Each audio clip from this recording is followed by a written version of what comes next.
Well, greetings, everyone, and welcome to a special online event today called Entering the Sanctuary of the Wild Goddesses and Mystics of Mercy, saying yes to the beloved and receiving the gifts of feminine wisdom. It's an exciting and evocative title, and so I'm really delighted to be with you here today. My name is Stephen Dinant. I'm the founder and CEO of the Shift Network. We're going to get to dive into some really juicy mystical terrain with one of my favorite teachers. Her name is Mirabai Starr, and she's really been at the forefront of integrating wisdom from streams of transformation around the world into a kind of interspiritual whole, and really honoring the mystical traditions, particularly the women mystics who have often been neglected or marginalized or completely overlooked. And so she's a really deep, profound being who has a playful spirit, and she marries that scholarly depth with real transformational teaching rigor as well. So I think we're in for a real treat today. So welcome, Mirabai. Thank you, Stephen. So good to be with you and with all of you. Great. Well, Wild Goddesses and Mystics of Mercy. I know we're going to have a whole upcoming program on this with you, 7 weeks. So that's going to be a real treat. And we'll talk a little bit about that towards the end of the hour. But it's an evocative title, and we're so used to thinking of spirituality as a little self-serious and a little kind of inward and contemplative and wise. But I like the Wild Goddesses and Mystics of Mercy. It's a fun, playful framing. So maybe share a little bit about your own journey into the more feminine mystics and what you discovered versus, you've integrated so much from the more masculine traditions as well. But like particularly the feminine mystics, why are they so important now? Wow. It's so up in the culture at large, isn't it? That the feminine voice is rising and she has something to say.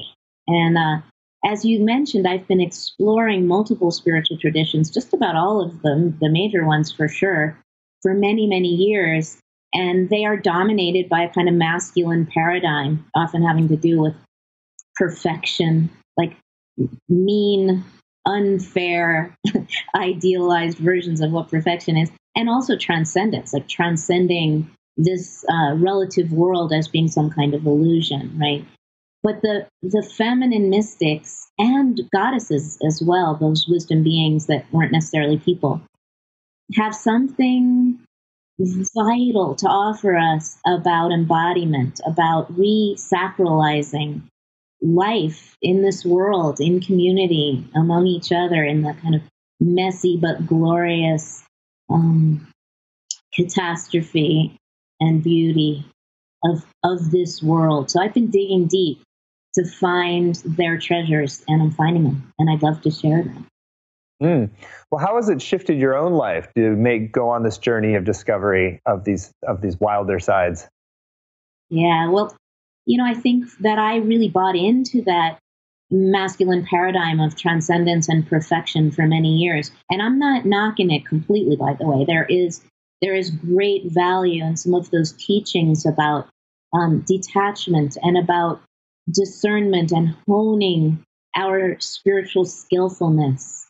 And there is also something about bearing witness to the illusion and being able to detach from being caught up sometimes in everything we think, right? So there is great value to some of those masculine methodologies and wisdom teachings. But what has changed for me is this blessing of life in the world as being holy, as being imbued with the sacred. It's called in theology panentheism, not pantheism where everything is God. Panentheism, where the divine infuses every particle of being. And to me, that's a deeply feminine insight, not only an insight, but a call to action, so that nothing is left out. Nothing is considered to be sacrilegious as opposed to the sacred, but that everything becomes a mirror of the divine in the world. And therefore, we treat each other and the earth herself as holy, as valuable, as worthy of our deepest love and devotion. I think that's so important, and it's certainly true not only of the feminine mystics, but a lot of the indigenous traditions really have held that kind of a sacred reverence for Earth that really is one of the missing ingredients that we've mostly inherited in a lot of the more transcendent traditions. Exactly. This is nothing new to the indigenous people of the world. This is just a remembering of the wisdom that we collectively know. And the indigenous people have always seen the earth as feminine, as the mother. Now that doesn't always translate culturally into respect for, let alone reverence for women.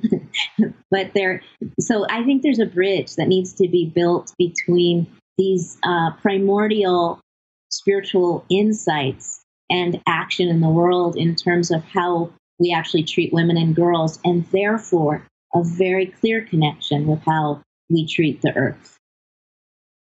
Well, let's talk a little bit about the wild aspect. Give us a few examples of some wild goddesses and why it's important to reclaim those qualities now in our modern world.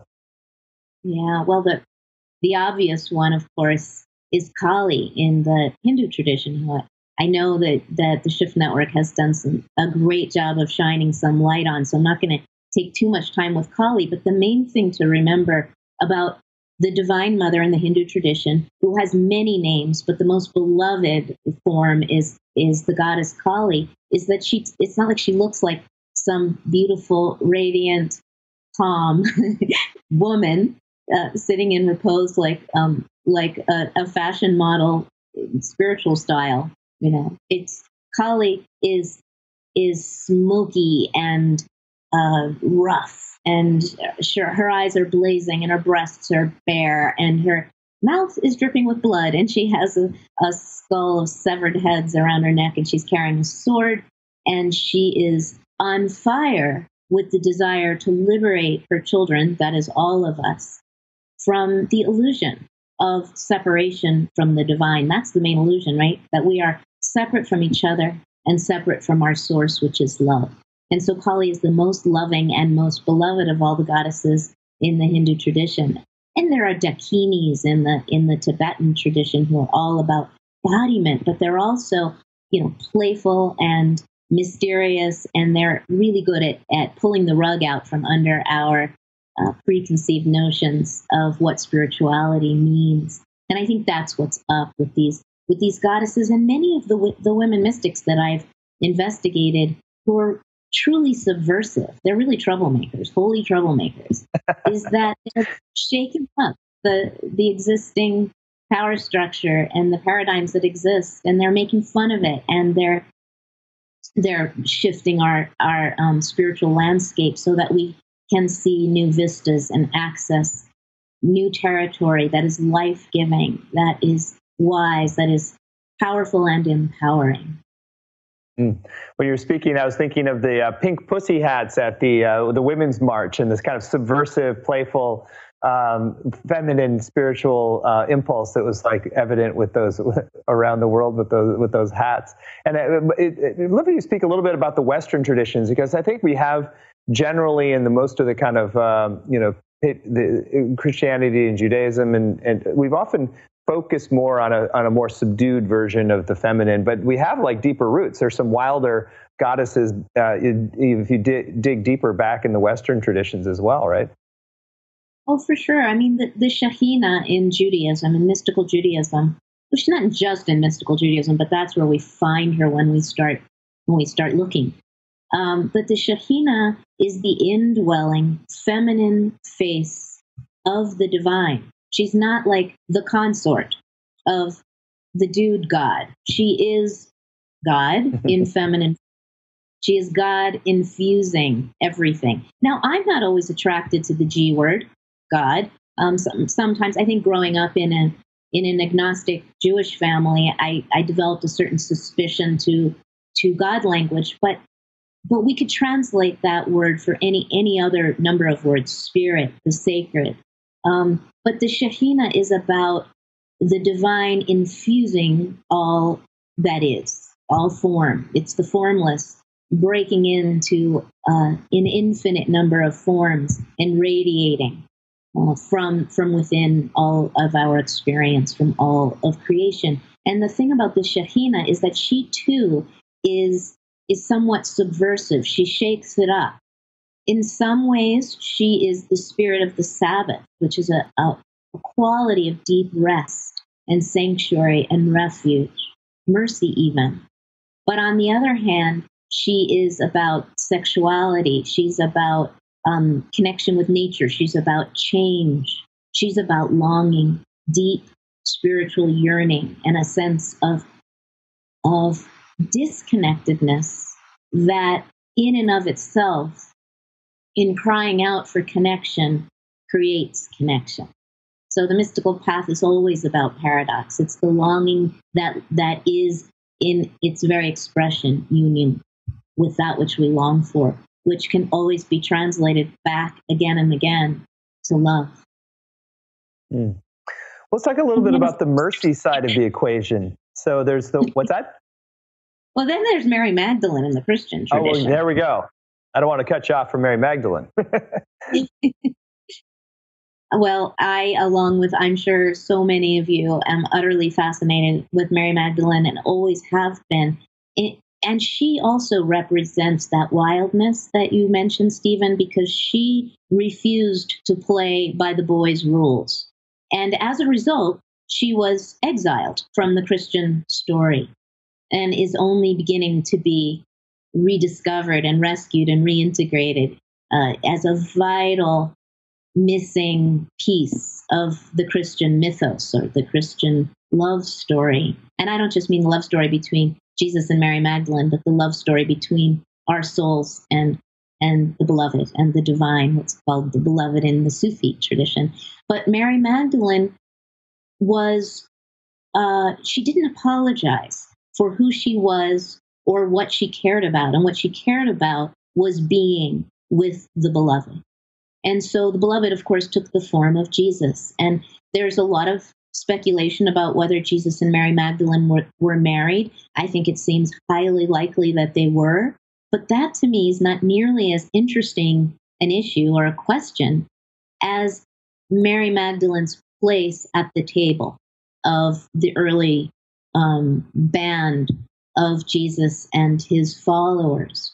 I mean, there's mounting evidence that she was not just on the periphery of Jesus's circle of companions, but was at the center of that circle with him, and that they were partners and equals in the prophetic task of speaking the teachings of love and spreading those teachings in such a way like sparks that would take fire and blaze throughout the millennia. As they have those teachings of love. But he couldn't have done it without her. I think that they were co-equals. And there was something about Mary's passion that again was infused with love longing. Like when they were separated, she would do anything she could to get to him. If he was dining with the rich and powerful men, she would break into the hall where the elite masculine club was meeting. And she, the famous story of her breaking open a jar of priceless nard. And in the middle of Jesus meeting with the important men of the community, she pours this beautiful tincture on his bare feet and washes them and then dries them with her hair. Now, I don't care whether that story actually happened or not, but there is something so deeply erotic and revolutionary and courageous and wild that I carry with me as a kind of inspiration as I, too, step into the halls of the privileged, powerful men in this world and bring with me not some kind of co-equal intellectual toolkit, but the passion of my love, the beauty of poetry, my long, wild hair, metaphorically speaking. Well, I think Mary Magdalene is clearly, she's so key to understanding where things have, I think, gotten out of balance in Western culture, because like she had this pivotal role, as you're saying, and a real demonstration. And if we could have honored that, we would have inherited a more balanced picture of masculine and feminine. And yet she got marginalized. She got, diminished and literally cut out of paintings. And so I'd love you to just reflect a little on what that did to kind of Western women's ability to embrace the kind of like the full spectrum of the feminine in their own mystical life. Well, exactly. I think you've just said it, Stephen. When we cut off any vital element of our collective unified being, we suffer. And I think that there was a violence when we cut the Shekhinah out of Judaism, when we cut Mary Magdalene out of the Christian story, and we suffer from the effects of that violent act. It's like when Jacob wrestled all night with the angel of God, and in the morning was renamed Israel in the Torah story, in the so-called Old Testament. The thing about Jacob is that he was wounded in that encounter, in that what in Islam is called that jihad. Jihad not meaning holy war, but encounter, striving, grappling with the truth of the divine.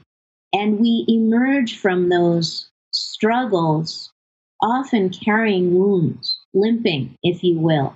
And our scars become actually a source of power, but only when we can stop hiding them and shine the light on them and name them. And so in some ways, and I'm having this kind of epiphany right now as I'm speaking to you. I love when that happens, and it happens with you a lot, Stephen.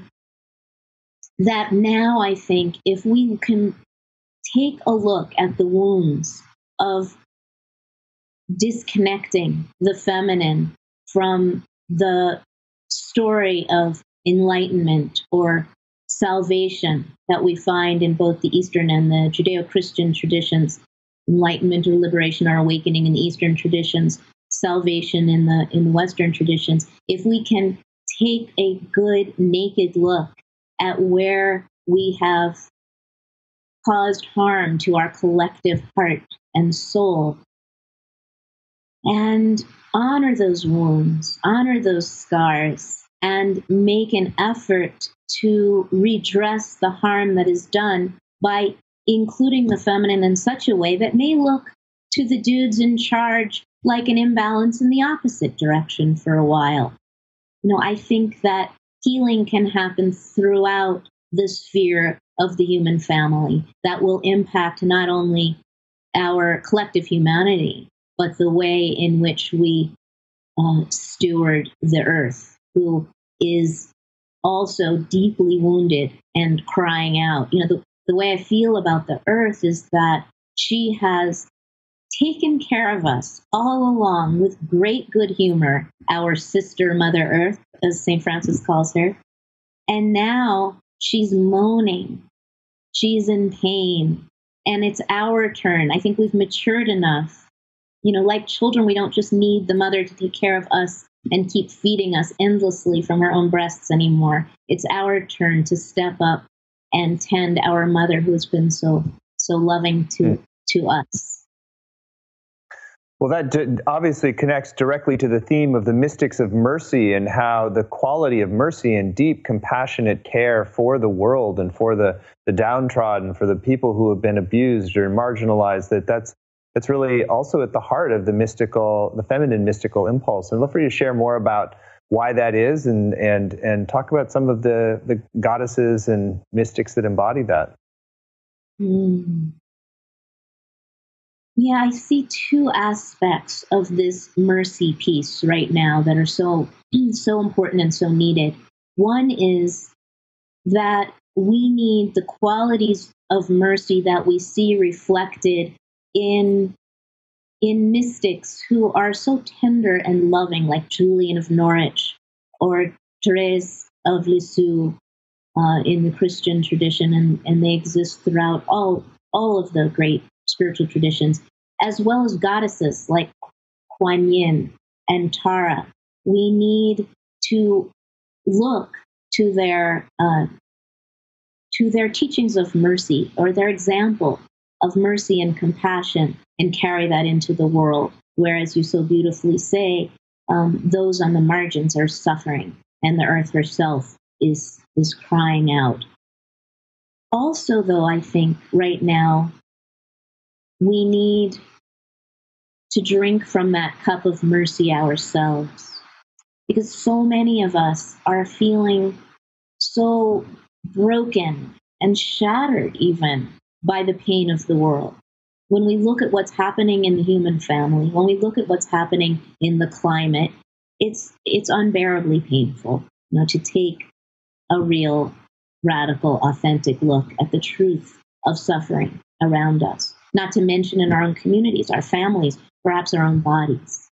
And so I think we are deeply in need of access to this wellspring of tenderness, of care, of comfort that we can find in the teachings of the women mystics and in the energies of these women wisdom beings, these feminine wisdom beings, these goddesses right now. And so I'm really interested in creating spaces among women, especially, but men, if they're interested, that become spaces of refuge, of sanctuary.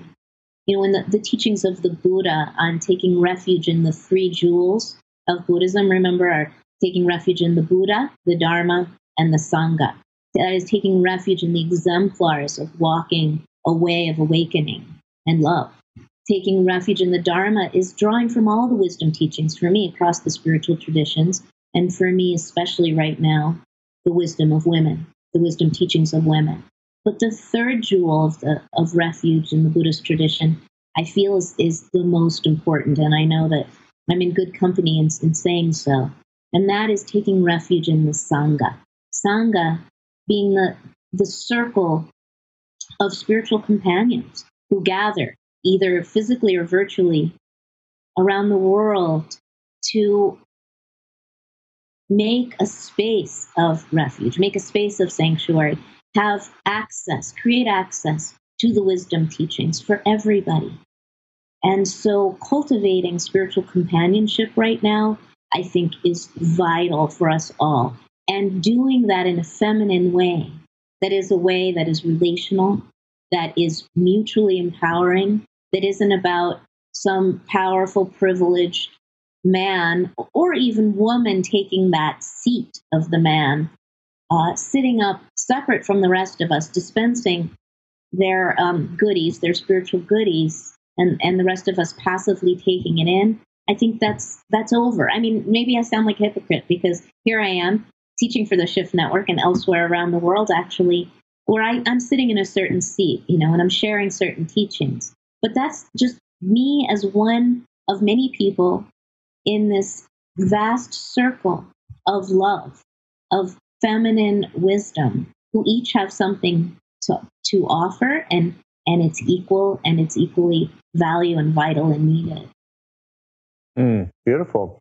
Let's bring in. I want to bring in Kuan Yin. We mentioned this in the description for today as sort of our Eastern archetype of mercy and compassion, and maybe how you can connect with her as a living archetypal energy that can infuse our paths and practice. Well, beautiful. One of the things we see in the images of Kuan Yin is that she's often holding out her hands, and from her hands, mercy is pouring onto all of us. I love that image of Kuan Yin. I have her in my garden. I have her on my desk. I have her in various physical spaces so I can see her holding out her palms with mercy emanating and pouring from her fingertips. And I take great comfort in that. What I think a lot of people don't know about Kuan Yin is that she was originally a human being, a woman, actually a girl. She died young, like so many great wisdom beings. A girl named Mao Shan, and she was born into privilege. Again, like so many great saints who gave it all up to embark on a spiritual path and a path of service to others. And she wanted from a young age to just have a spiritual and contemplative life, but her family wanted her to get married and carry on their lineage. And she finally convinced them to send her to a convent where she could engage in contemplative practices. And her father, to punish her, had her sent to a convent, worked out a deal with the abbess there that she would basically torture the young Miao Shan by giving her all the grungiest work in the monastery. And they figured the worst possible job they could give her was to tend to the dying, basically a hospice job. Couldn't have been more perfectly suited for this young girl who was deeply compassionate. And she tended the dying with great loving care. And when her father found out that she not only was not suffering in the convent like he hoped she would, but was actually thriving, he ordered her execution. And this is not uncommon in these wisdom stories across the spiritual traditions, that families turn on family members who are loving and dedicated to cultivating contemplative life and service in the world, right? And they want to wipe them out. So he sent an executioner to kill her. And she looked up at the guy as he stood with his axe over her head and said, "I forgive you. You will carry no karmic baggage from this violent act. It is not your fault." And as he, with tears in his eyes, dropped the axe over her head, it shattered and she didn't die. But it turns out that then she was transported by spirits to an island where she then sat in meditation for millennia and liberated all sentient beings as a bodhisattva. But the important thing is then she became this supernatural source of mercy and tenderness for all of us here on earth who are struggling to live lives of compassion, excuse me, of integration, of body and spirit, and that she is available to us with her cup of mercy whenever we have trouble, most of all, forgiving ourselves. Because self-forgiveness is probably one of the greatest obstacles on the path not only to awakening, but to being loving, compassionate beings in the world. If we can't forgive those dark pockets of our own story, it's very difficult to act with true compassion in the world. And Kuan Yin becomes a source of mercy and an impetus for self-forgiveness. I'd love for you to share a little bit about how we can practice connecting in a deeper way with these goddess figures. So I think that you've described very eloquently the qualities of being in the stories, but so how do you actually integrate goddess practice into your spiritual practice so that you're taking in those qualities and embodying them and creating a deeper relationship? Well, for me, one of the most powerful ways to connect with these non-physical beings who nevertheless I feel have embodied qualities that we can experience in our own bodies is through the creative arts. For me, creativity and the arts are a beautiful pathway to connection with these metaphysical energies. And so whether it's writing poetry or prose, in my case, kind of a combination of poetry and prose, this kind of lyrical prose poem stuff that I do. I often also write prayers. You know, it's like we're conditioned to think only the ordained, usually masculine representatives of the various spiritual traditions are authorized to create prayers. But we are all worthy of blessing each other and composing prayers that are offerings to the divine in the forms of these various wisdom beings. So I'm all for writing prayers to the various goddesses, and I do so quite often, creating works of art, whether visual art or music, or engaging in creative acts and dedicating them to the spirit of these particular wisdom beings so that they are somehow included in the creative offering. I mean, to me, all artistic endeavors are offerings of love to love. And And so, and studying and reading the great scriptures of the world and dispensing with the bullshit. Like there's a lot of dark inheritances from the world's wisdom traditions across the board, East and West, that need to be rejected. And so it takes a certain kind of discernment to hone in on the life-giving teachings of love across the board in the spiritual traditions. And so there are great wisdom teachings about the feminine that often require deep digging and getting rid of a lot of extraneous material that not only doesn't serve the reemergence of the great divine feminine who we so urgently need right now, but actually serve to obscure her further. So those kinds of investigations of the world's great wisdom scriptures and some of the new wisdom literature that's emerging are also wonderful ways to connect. And finally, meditation and visualizations. You know, being able to turn inward and picture these wisdom beings.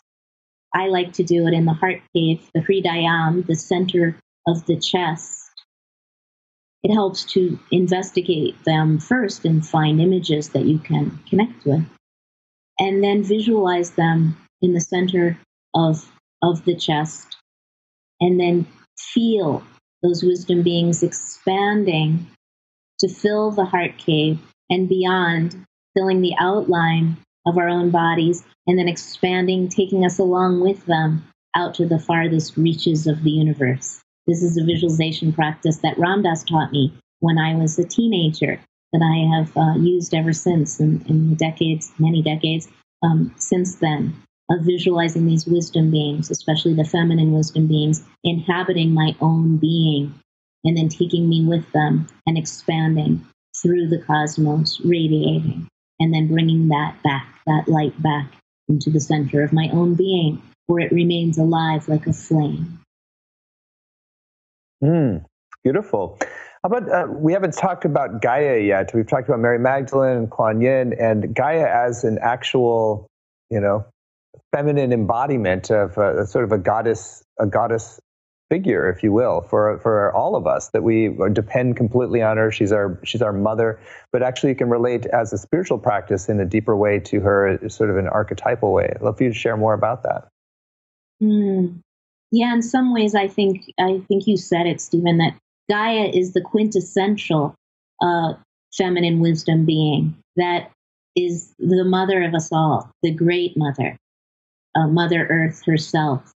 And the Gaia theory is predicated on this understanding that the Earth is an entity, is a being who feels and is worthy of our deepest care and tending.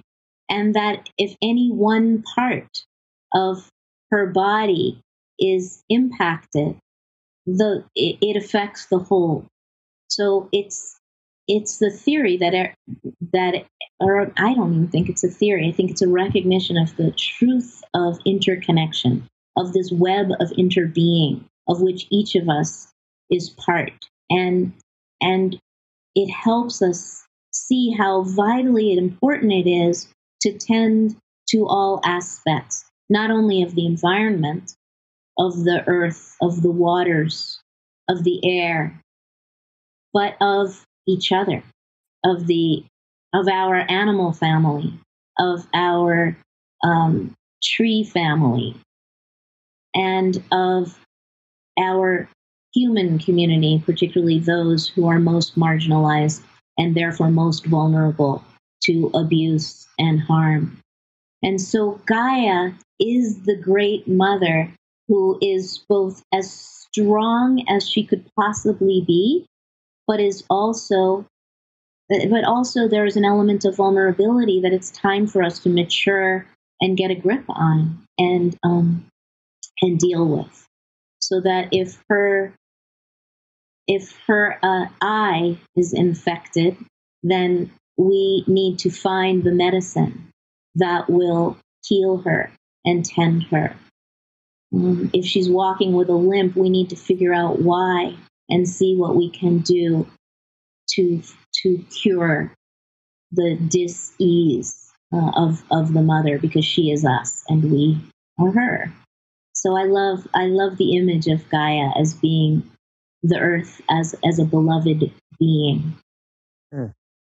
You've mentioned quite a bit in this call that just relating as a beloved, and share a little bit more about that, since so many of the more masculine practices are more unitive, like, oh, we're going into a sort of a unified state, versus like being in a relational stance with that we're devotional and relational with the divine.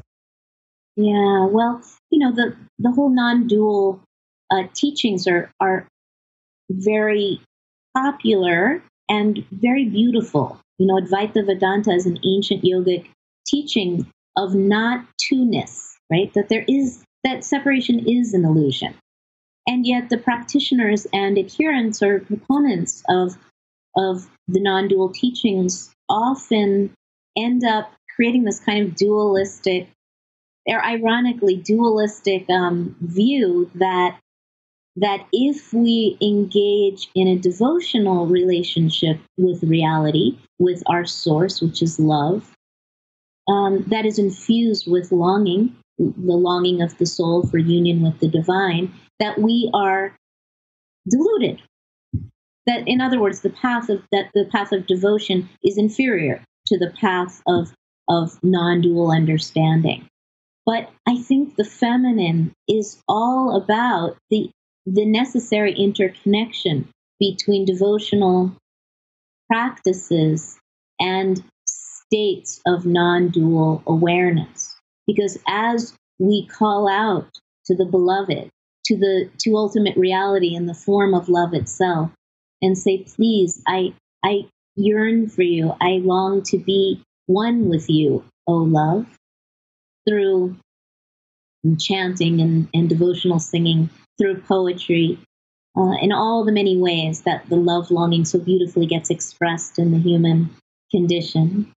In that very act of reaching out, of calling out, our hearts are filled with that which we are calling for, and we attain those states of unitive bliss, where we can't linger long, as it turns out, in this human condition.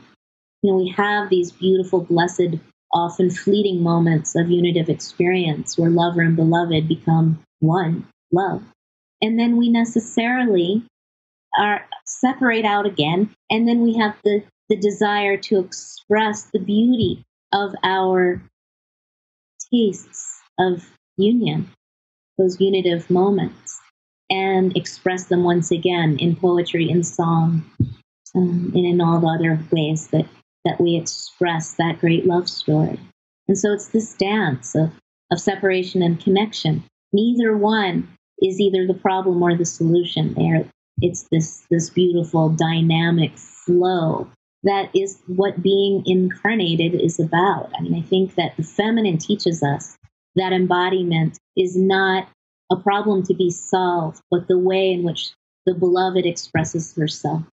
In the Quran, it says, I was a treasure and I longed to be known. And so I created all that is. I created men and women. I created all the colors of humanity. And so we know the holy through knowing each other, through relating to each other, through tending each other. And I think that's what you were saying, is that the feminine is deeply relational. She's not interested in transcending this world. She's interested in recognizing and affirming the beauty of this world as it is reflected in every human being, even the ones that are hardest to see it in. And I think right now in these exceedingly fractious times, it's particularly challenging to see the face of the Holy One in certain other faces.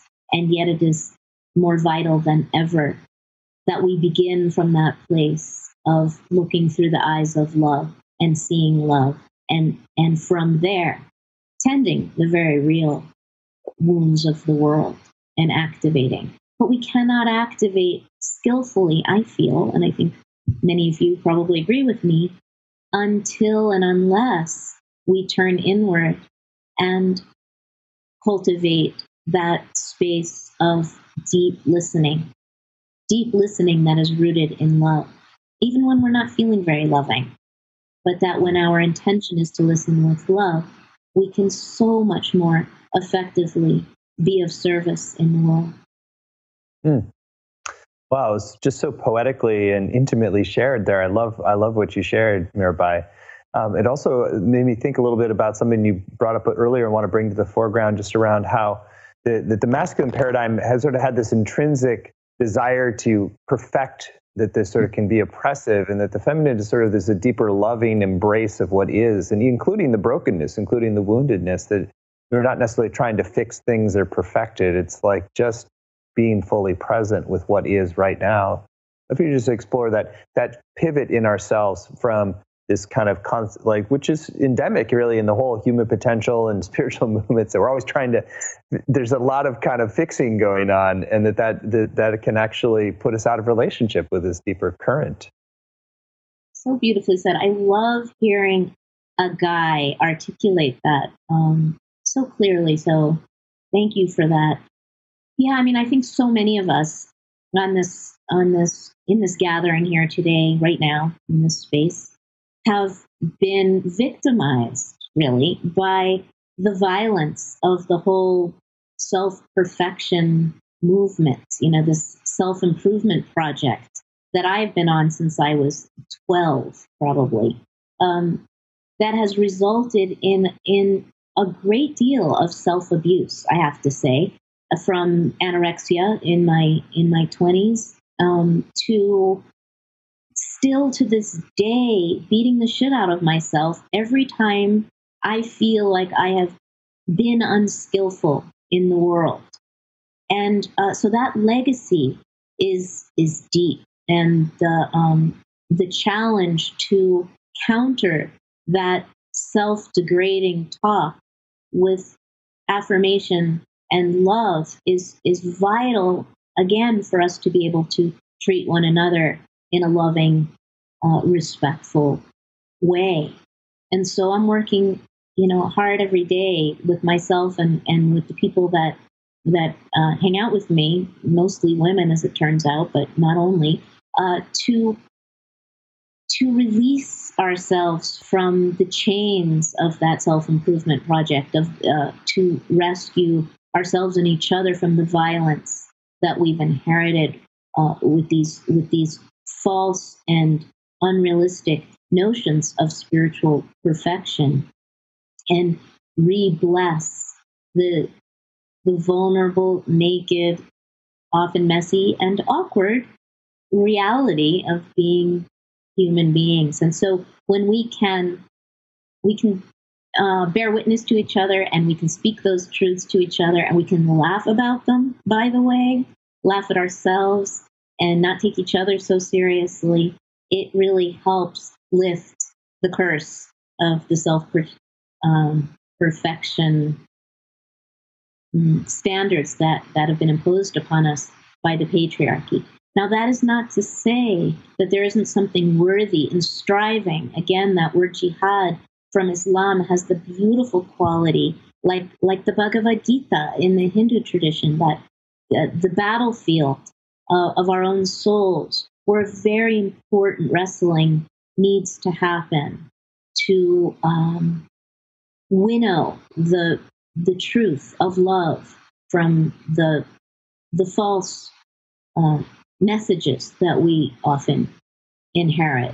So there is discernment and rigor involved in the spiritual path. I'm not saying it's all about, just hanging out and saying that everything's going to be all right, because everything is clearly not all right.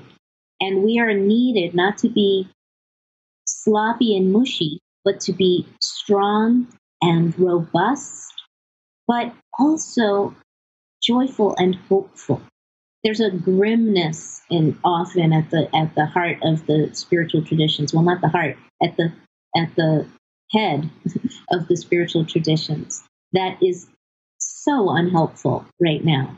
So we need to get together and in spaces of celebration, of beauty, of food, of sensuality, where children and animals are involved, and have a much more integrated and relational and communal approach to spiritual practice and to building our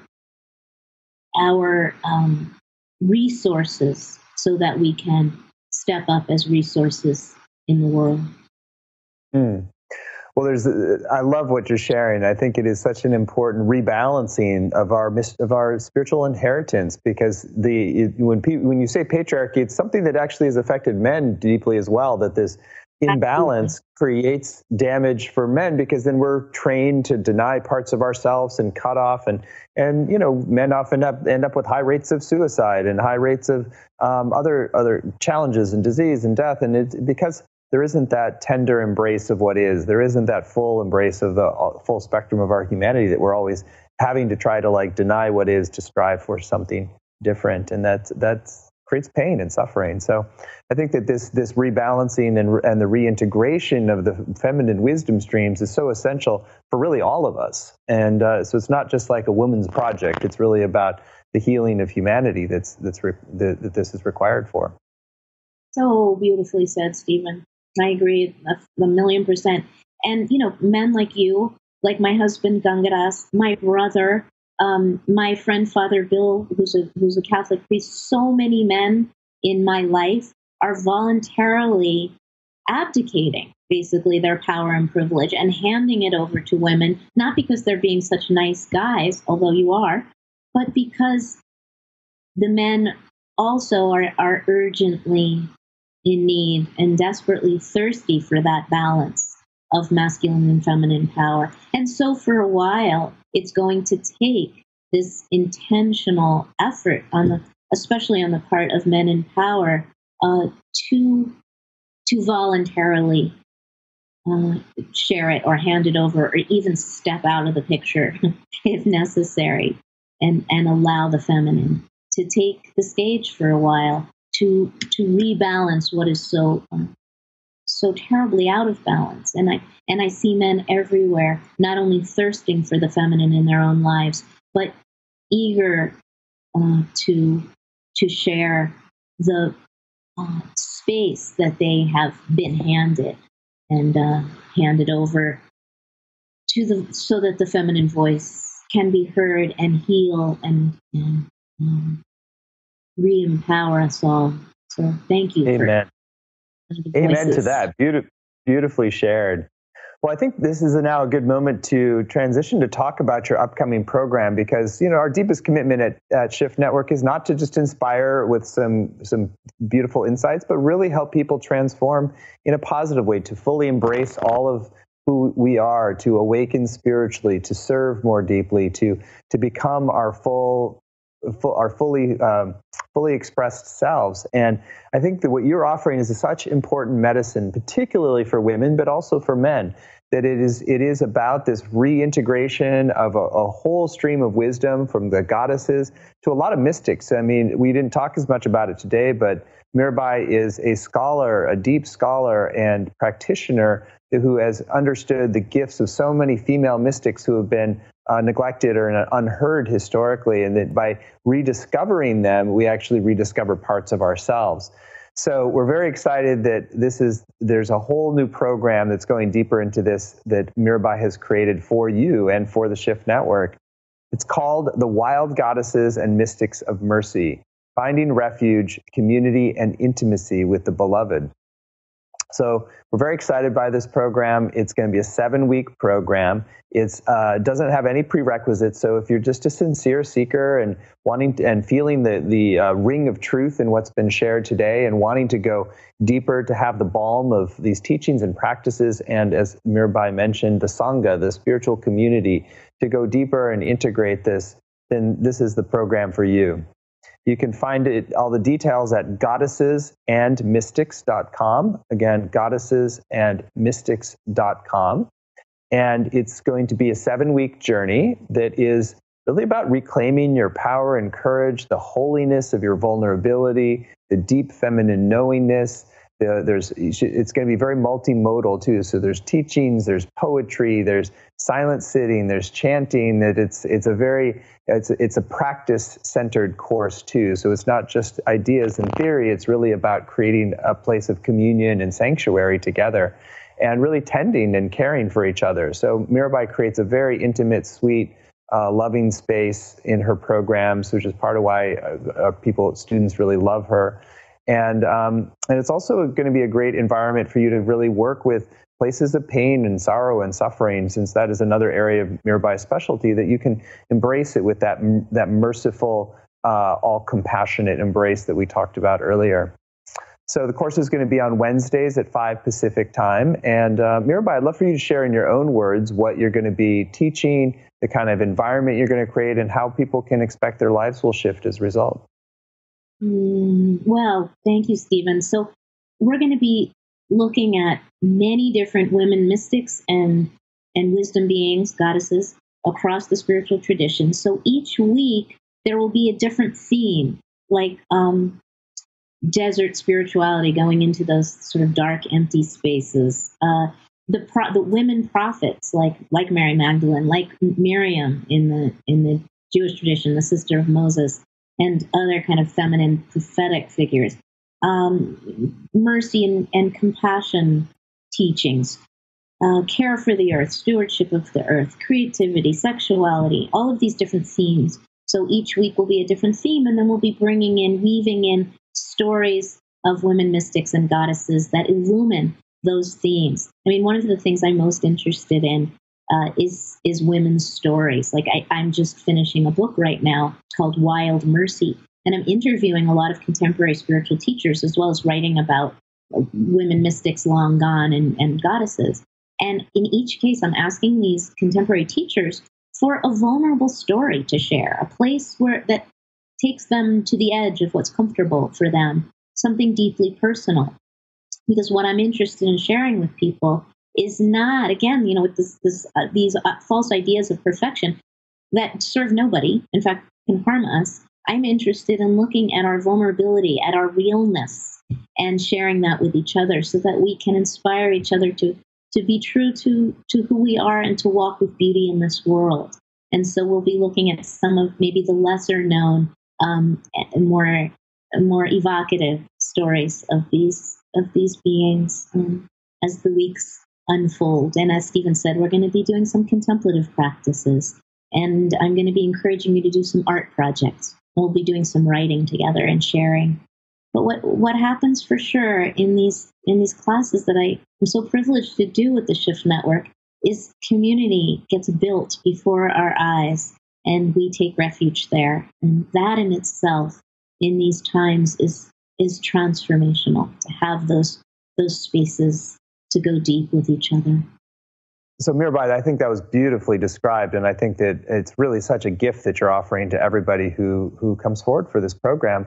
Can you just give us a brief tour of the modules and what you're going to highlight in each? Sure. Yeah. Okay. So the first one is called The Desert in Bloom, and we'll be looking at the Shekhinah and Teresa of Avila, Santa Teresa de Avila, the 16th century Spanish saint. In the second module, I call it Meeting the Marias, or the Marias, and that's Mary, mother of Jesus, Mary Magdalene, and Miriam, sister of Moses, who is a great prophet in her own right, who also is kind of being rediscovered. In module 3, I'm calling it Wild Mercy, and we'll be looking at Kuan Yin, the Bodhisattva of compassion, and Julian of Norwich, who's most known for her beautiful saying, "All will be well, and all will be well, and every kind of thing shall be well." In module 4, we'll be looking at some of the ecstatic poets, the Bhakti poets like Mirabai, my namesake, and Lala, who was basically a non-dual master poet, Rabia from the Sufi tradition, and Radha, the goddess Radha in Hinduism, who is the beloved consort of Krishna, the god of love. In 5, we'll be looking at our relationship with Mother Earth. So we'll be looking at Gaia, and also Ixchel in the tradition of the ancient Maya. I've spent a lot of my life in the Yucatan Peninsula of Mexico, deeply immersed in Mayan culture. And so Ixchel is the beloved goddess of creation in that world. In 6, I call it Sacred Rage. And we'll be looking at Kali, but also a great Christian mystic, a Beguine named Marguerite Porete, who was burned at the stake for her teachings on love. And yet she stood by them, knowing fully well that she would be killed for speaking the truth of love. And then finally, in Module 7, I'm calling it Transformed by the Darkness. And we'll be looking at the Demeter and Persephone myth of descent, the importance of shamanic descent and transformation in those hidden dark spaces. And also a great wisdom being named Machi Glabdrom from the Tibetan tradition, who again was a woman, like Kuan Yin was Miao Shan, who became Kuan Yin. Machi Glabdrom was a woman who became a great Dakini when she was no longer in a body, but she was a wild wisdom teacher, and who gave us the practice of chud, which is meditating on our own death, visualizing it in great detail, preferably whilst sitting in a graveyard. Not that you guys have to do it that way. I'm not a teacher of chud, so I can't guide you adequately, but we can explore this great teaching of the transformational power, basically, of dying before we die.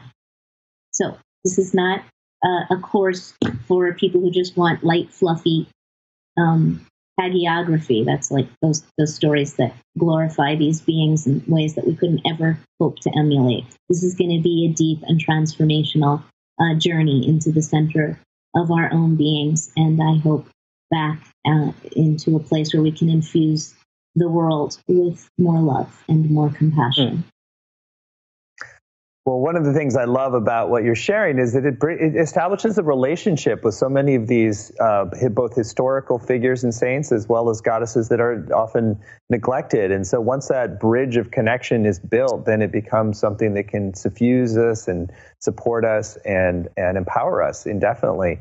So I think we can draw from your decades of wisdom and practice that to really create these more full spectrum relationships, not idealized relationships and like putting them on a pedestal and they're all these perfected beings. But I love that you have some of the hilarious stories from their lives and where they're really just kind of unpredictable or doing things that are kind of wild there. And that really just it opens something for a space for all of us to step into. So it's really a gift. So I'll share a bit more about some of the other dimensions. So you get not only these 7 modules with Mirabai, you also get transcripts, you get downloadable. This is all going to be video based, so you really get an intimate communion. You have access to the videos. You get an online Facebook community where you can go deeper and create that sanctuary space. And you also get a number of great bonuses as well. So I'll just mention those briefly. You can see more of them on the page at goddessesandmystics.com. Again, that's goddessesandmystics.com. So there's a video dialogue between Mirabai and Cynthia Jewers, who's created a remarkable project called Earth Treasure Vases, almost like little acupuncture needle points that are buried in the earth at key points around the world, filled with prayers and that are helping to shift things collectively. It's a fascinating project that connects with this real reverence for Gaia and healing Gaia. So then there's also a video dialogue with Mirabai and Asha Greer, and that's about interspiritual community. This is very much at the heart of what Shift is about too. We want to deeply honor and learn from and revere all the wisdom traditions, but also create a space of interspirituality where we are focused more on the whole of humanity and all of the inheritances we've created. It's also a dialogue with the very well-known teacher, Caroline Mace. This is with Mirabai on entering the castle, particularly focused on Saint Teresa of Avila. Mirabai, you want to share a little bit more about that? Well, Caroline and I, that's actually how we connected years ago, was through our mutual love of the wild Spanish mystic, Teresa of Avila. And I translated The Interior Castle, which is Teresa's great masterwork. And Caroline used that translation in her own teachings about the interior castle and in her own book, Entering the Castle. And so we talk about that that path, navigating deeper and deeper inward that Teresa of Avila speaks of, which is such a feminine, kind of soft and rounded journey versus a vertical ascension, to the center of our souls, which is not where we get perfected, but it's where we have ecstatic union with the beloved. And so it's a kind of wild and irreverent conversation between Carolyn Mace, who's such a wise and irreverent character, and myself, that is one of many that we've had, and I hope we'll continue to have over the years, and you guys get to listen in. Great. So that's a fantastic bonus. We also have a number of other bonuses I'll highlight. There's one called Breaking the Rules and Calling Her God, which is Mirabai reading from her book, God of Love. And we have a special bonus that's available only today. This is until midnight. You get, when you go to the page at Goddesses and Mystics and give it a read and tune in. And if you get a yes to move forward, we want to really encourage you to sign up today so that you get an extra present when you do so. It's called You Are What You See. This is a dialogue between Mirabai and Gangaji, one of the noted non-dual teachers, really quite a profound, beautiful, realized woman. And this is all about how, discovering the hidden treasure of your own God self. So you are what you seek. So you get that when you sign up by midnight tonight. So we've kept this very accessible in terms of investment. There's a lot of value both in the course and the community and in the bonuses, but it's just 3 payments of $109, or you can save about 10% when you pay in full at $297. So it's a great investment in your soul, in your blossoming, in your kind of really coming to a sense of wholeness on your spiritual path, and really receiving the blessing and wisdom of the more feminine mystics and goddesses that are really at the heart of how we heal humanity. So again, you can find all the details at goddessesandmystics.com, goddesses and mystics, all spelled out, .com.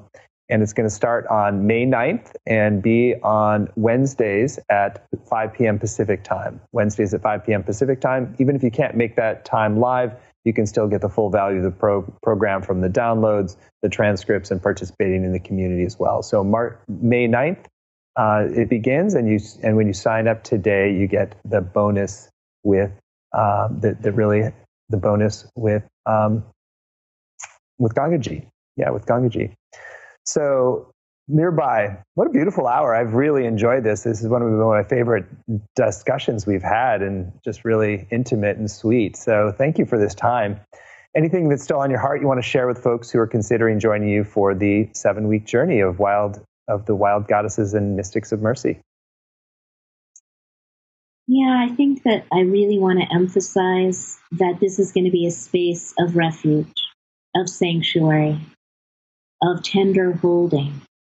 And I think that's so needed right now, that we have access to places where we can lay down our burdens and bear witness to each other and hold each other. So as much as a space of learning about these different wisdom beings, my team of buddies that I carry with me everywhere, it's also about you and about you being able to rest and renew.